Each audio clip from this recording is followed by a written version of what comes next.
সম্মানিত দর্শক শ্রোতা, পরম সৃষ্টিকর্তা যিনি অসীম দয়ালু, শুরু করছি তার নামে। আজকের বিষয় হচ্ছে প্রেসিডেন্ট জিয়াউর রহমান যে শেষ বিদায়ের যে অবস্থা, সেই রকমের অবস্থা হতে যাচ্ছে ডক্টর মোহাম্মদ ইউনূসের। সে বিষয়ে আপনাদের সাথে শেয়ার করছি। দেখেন, 1975 সালের 15ই আগস্ট একটা বিপদগামী এই সেনাবাহিনীরা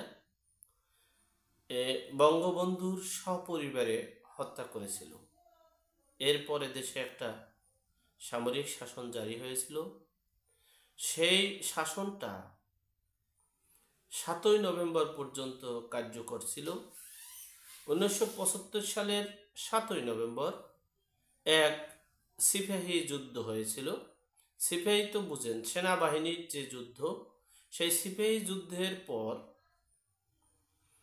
এই জিয়াউর রহমান তিনি ক্ষমতা দখল করলেন। ক্ষমতা দখল করার পর তিনি একটা কিংস পার্টি গঠন করেছেন। যদিও তার শাসনামল পক্ষে বিপক্ষে অনেক মতামত থাকতে পারে, তবে তিনি একটা রাজনৈতিক দল গঠন করে নেতৃত্ব দিয়েছিলেন। সেখানে আবার তিনি যেভাবে ক্ষমতা দখল করেছেন, সেখানে এই সেনাবাহিনীর ভিতরে কয়েকটা গ্রুপ হয়েছিল।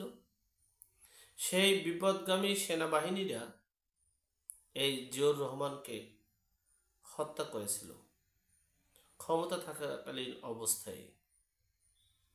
এই জিয়াউর রহমানের শেষ বিদায়টা হয়েছে যেভাবে তিনি ক্ষমতা গ্রহণ করেছেন, ঠিক সেভাবেই তাকে চলে যেতে হয়েছে।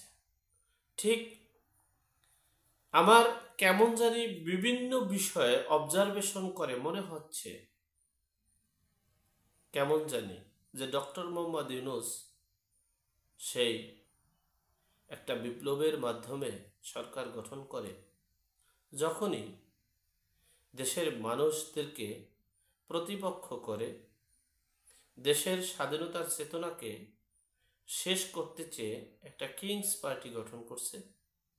সেই কিংস পার্টিটা যদি হতো গণতান্ত্রিক পদ্ধতিতে, যেমন জিয়াউর রহমান কোনো রাজনৈতিক দলের নিবন্ধন বাতিল করেনি, কোনো রাজনৈতিক দলকে নিষিদ্ধ করেনি, এরপরে তিনি সেটা করেছেন এবং মুক্তিযোদ্ধার চেতনা নিয়ে, মুক্তিযুদ্ধের ইতিহাস নিয়ে তিনি ওইভাবে চোখে আঙ্গুল দিয়ে ইতিহাসকে ধ্বংস করেনি। কিন্তু তারপরও তার যে অবস্থা আমরা অনেকেই জানি হয়েছিল শেষ সময়টা। ঠিক ডক্টর মোহাম্মদ ইউনূস তার চেয়ে বেশি একটা অবস্থানে চলে যাচ্ছে যদি এই কিংস পার্টি গঠন করা হয়, আর সেই কিংস পার্টি যদি নির্বাচন করে, জাতীয় নির্বাচনে অংশগ্রহণ করে, সেখানে যদি ডক্টর মোহাম্মদ ইউনূস প্লাস উপদেষ্টা পরিষদ যদি থাকে, এটা সবাই জানে একটা রাজনৈতিক দল থাকে, সেই রাজনৈতিক দলের সিনিয়র সর্বোচ্চ মর্যাদার যারা থাকে তারা কিন্তু উপদেষ্টা হিসেবে রাখা হয়। আর সেই উপদেষ্টা কমিটিটা বাইরে কেউ জানেও না অনেক সময়, আবার অনেকে জানে, বা ওই উপদেষ্টা নিয়ে কেউ চিন্তা করে না। যদি কিংস পার্টি করা হয়, ছাত্র জনতার পার্টি করা হয়, তাহলে সেখানে এই উপদেষ্টা পরিষদের সকলকে এই কিংস পার্টির উপদেষ্টা হিসেবে রাখা হবে। তাহলে দেখা গেছে এই ডক্টর মোহাম্মদ ইউনূস প্লাস এই উপদেষ্টা পরিষদ দিয়ে এই নতুন রাজনৈতিক কিংস পার্টির নেতৃত্বে কিংস পার্টির অংশগ্রহণমূলক নির্বাচন করা সম্ভব হবে না।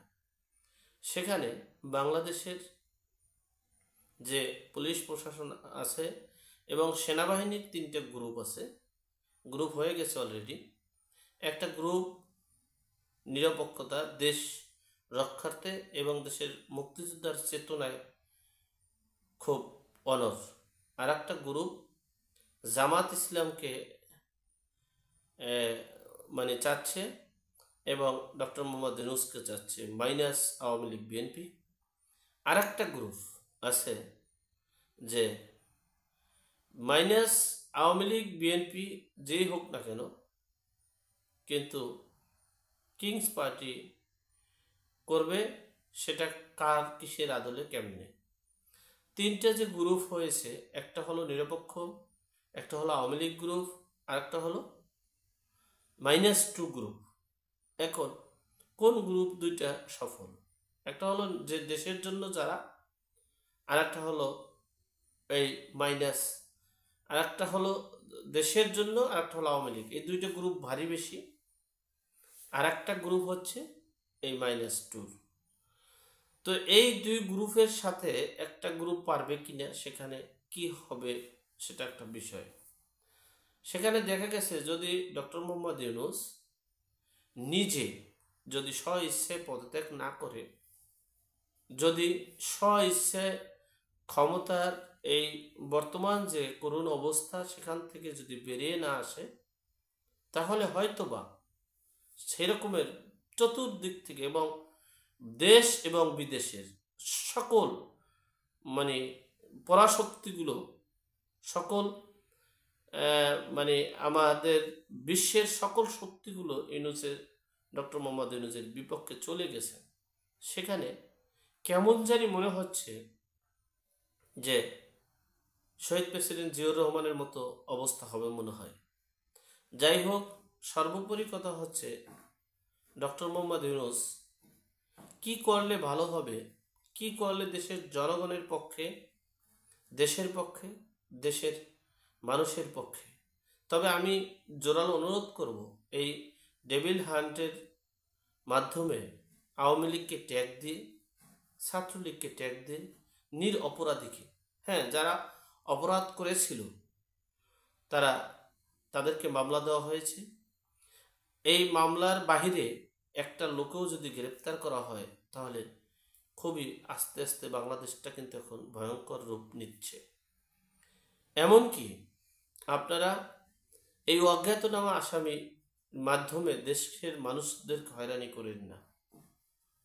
আরেকটা বিষয় হচ্ছে, দেশের মানুষের জানমালের নিরাপত্তা দিন, মব জাস্টিস, মব কিলিং থেকে মুক্ত করুন।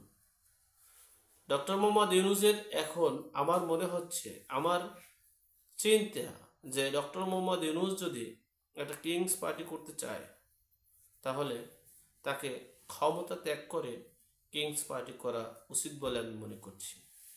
যাই হোক, আল্লাহ আমাদের সকলকে সঠিক জ্ঞান দান করার তৌফিক দান করুক। আমিন। আসসালামু আলাইকুম।